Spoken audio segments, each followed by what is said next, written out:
मंत्री गिरीश महाजन यांनी आज खड्ड्यांमुळे मृत्यू झालेल्या दीपाली बेळे यांच्या कुटुंबियांची भेट घेतली।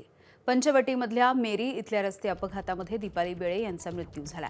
गिरीश महाजन आज दीपाली बेळे यांच्या घरी गेले होते आणि त्यांच्या कुटुंबियांचं त्यांनी सांत्वन केलंय। डोक्याला अधिक मार लागला होता, जास्त मारला, रक्तस्राव जास्त झालेला होता, आतली कवटी फ्रॅक्चर झालेली होती। त्यामुळे जवळपास 39 दिवस त्या ICU मध्ये होत्या आणि कोमामध्ये होत्या। शेवटी त्यांचं निधन त्या ठिकाणी झालेलं आहे।